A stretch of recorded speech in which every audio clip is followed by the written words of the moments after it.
welcome back to my podcast, Jordanne FM. This is the first episode of 2022, which is absolutely crazy.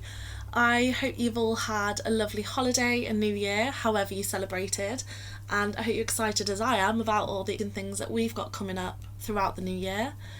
So in this episode, I've got Lauren, VP Education, who's going to come and talk about her role and also Veganuary that her and I are taking part in this month. I'm going to be talking about my campaigns, some exciting events and also some updates for you. So throughout the month of January, I'm going to be running the campaign This Girl Can. This is a national campaign about encouraging women to get involved in anything active, so moving their bodies in a way that makes them feel good about themselves, and no matter how they do it, how they look, how sweaty they get, maybe try something new and just do your thing and fully embrace yourself and feel confident while doing it. On social media, we'll be sharing your successes to do with this campaign, so if you want to get involved, drop me a message and I'll let you know how. We are also teaming up with the Athletics Union to bring you Chester Girls Do. It's a night in on Wednesday the 19th of January in the Sports Hall from 6 till 10. This event we encourage everyone and anyone to come along to, where there will be free exercise classes such as box fitness, Pilates, UV Zumba class, just different classes for us to try and get our bodies moving. We'll then have a guest speaker, Chloe Armstrong, also known as CFit on Instagram. She will be talking about finding your place and feeling confident as a woman within the fitness industry and weightlifting and everything that might be scary about going to the gym or starting a new sport. She also runs her own business, so she'll be talking about how to compete and run a business as a woman and be a boss, basically. During this talk, there'll be free pizza and drinks, so please do come along, get involved, and there's an opportunity to ask questions and chat to other people at the event.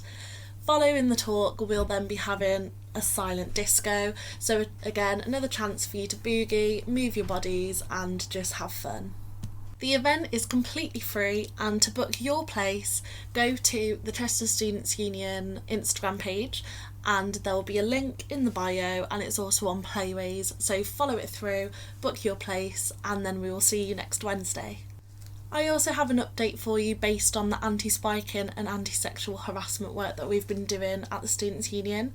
So in December we sent a report with suggestions and recommendations to West Cheshire and Chester Council about their Licensing Act, and it had all things that could be improved and included to make Chester Nights Out a safer place for everyone. And we have had a response from the council. We're working closely with them and their licensing team to review this report and its policies. We are also looking at starting up a community students group, which will also be beneficial to make sure students are also at the forefront of what Chester Council are constantly developing with Safer Nights Out. And finally, I have a few society shout outs from the first term. So first of all, Drama Society had their charity showcase. They raised a massive £528 and they've decided to split this between Breast Cancer Support Group at the Countess of Chester Hospital and WizKid. This show was absolutely phenomenal and we can't wait to see their full musical in the next term. Over the holidays, LGBTQ+ Society held a holiday meal for those students who weren't able to go home, and it was a huge success and provided some comfort and socialising for those still on campus during the holidays. And also Islamic Society, who are taking part in the Snowdon Unity Trek for Salam Charity on the 29th of January. You can get more information about this event and how you can support them on their Instagram page. Next up, I am joined by Lauren Friel, who is our VP of Education. Hi Lauren. Hi Jordan. How are you? I'm good, thank you. How are you? I'm groovy. So, do you want to introduce yourself, talk a bit about you, your time at university, your experience with the SU, and then obviously your role? So, I did a mechanical engineering degree. Before that I did a maths degree but changed course. And in my 3 years of engineering I became a course rep, and then after 2 years of that I became the department rep for the department, which set me up then for this role because I was enjoying representing students at that local level and thought I may as well bring that higher up. I also joined MMA and athletics in my last year, but lockdown made it quite hard to keep these sports up last year as well.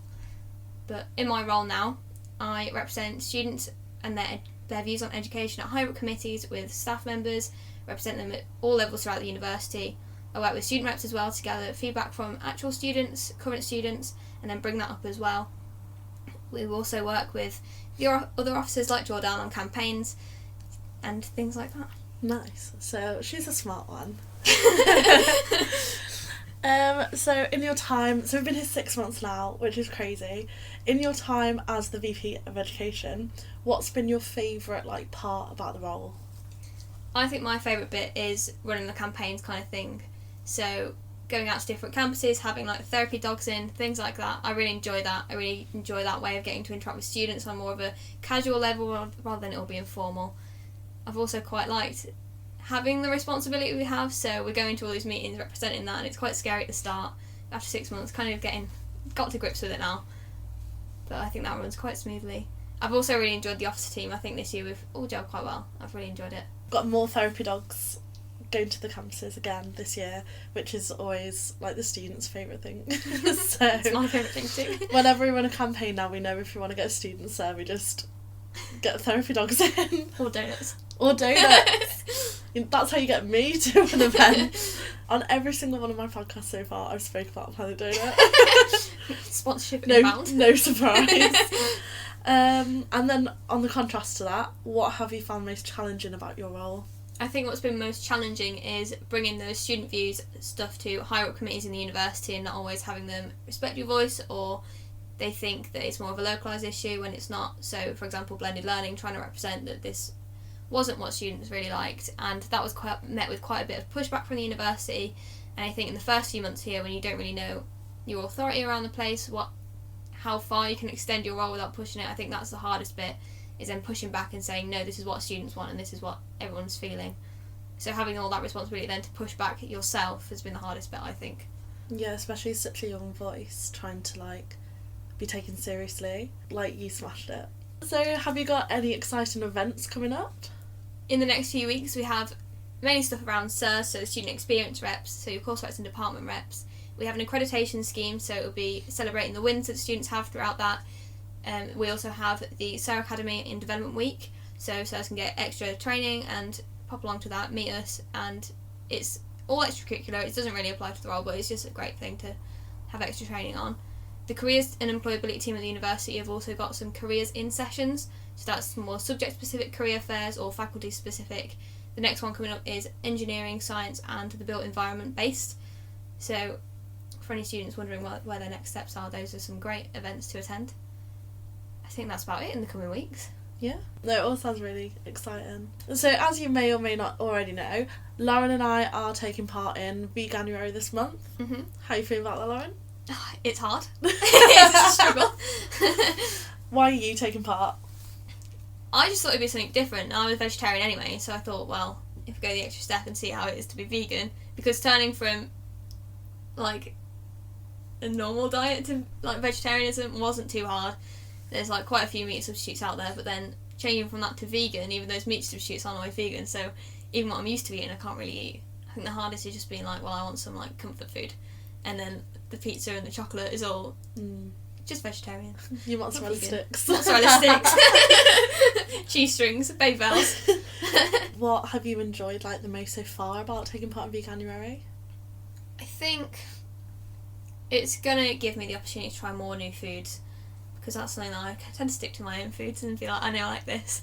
So I think pushing the boat out and actually enjoying better vegan food is going to be good. And I think as well, seeing the other options, so Aldi's stuff, and then bring out all this new food, I think that's good at this month, but I'd like to push. Yeah, because I was talking to Lauren Holmes, who's in the Student Voice and Insight team, and she was saying she's been vegan for how many years? Don't know. Many years.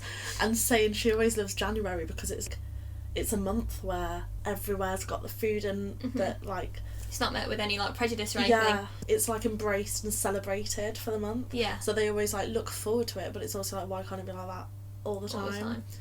Because it's great being oh, we've got all these options because of Veganuary. Yeah. And then it just sort of dies out throughout the rest year. of the year. What challenges have you faced? What's been the hard bits of not being able to eat your mozzarella sticks? I think coming back and it's just having a hard day and just wanting to watch a film and eat some comfort food, and then I'm like, oh well, I normally eat my mozzarella sticks watching this, or with Coronation Street. I did see vegan mozzarella sticks somewhere though. We need to find those. We should find them. But I think that's been the hardest, more just like little snacks and stuff that you don't even think about.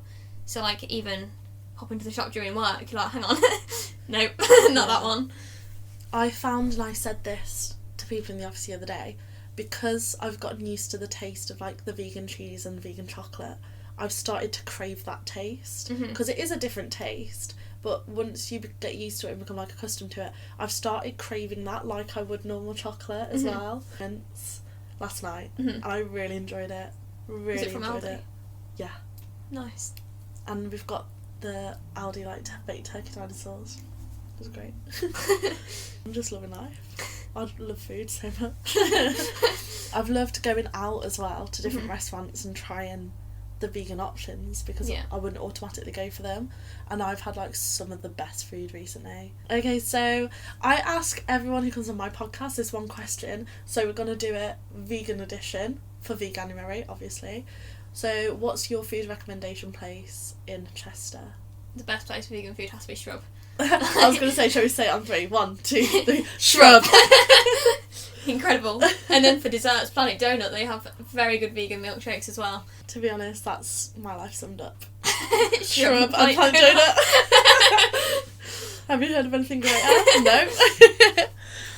Well, thank you for coming on to my podcast. No problem. Anytime. And doing Veganuary with me. It's a Shrub date. Yeah.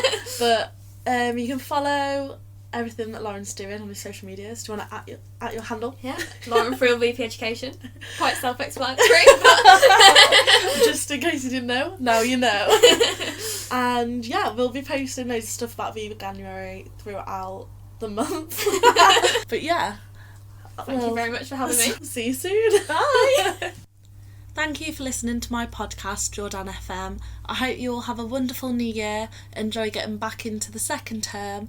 Make sure you follow me, Jordanne VP Activities, on all social media and Chester Students' Union to keep updated with all of the campaigns and events that I've discussed in today's episode. And I'll see you soon.